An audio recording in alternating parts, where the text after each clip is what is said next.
শেষ ওভারের নাটকীয়তায় কাঁদল পাকিস্তান। জেতা ম্যাচে হারতে হারতেও জিতে গেল বাংলাদেশ। প্রিয় দর্শক, টানটান উত্তেজনা আর হাড্ডাহাড্ডির রুদ্ধশ্বাসে পাকিস্তানকে দ্বিতীয় টি-20 ম্যাচে হারিয়ে দিয়ে দারুণ জয় তুলে নিয়ে এক ম্যাচ হাতে থাকতেই সিরিজ জিতে নিল বাংলাদেশ। যেখানে আজ দ্বিতীয় ম্যাচে মাঠে নেমে টসে হেরে যায় বাংলাদেশ।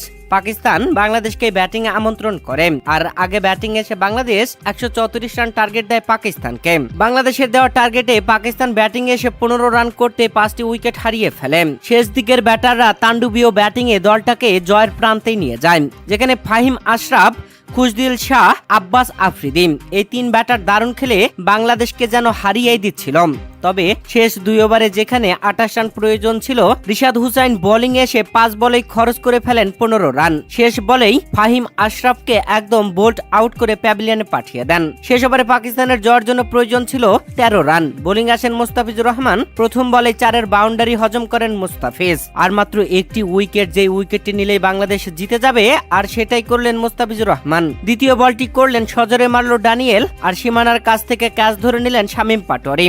বাংলাদেশ 8 রানের দারুণ জয় তুলে নিল।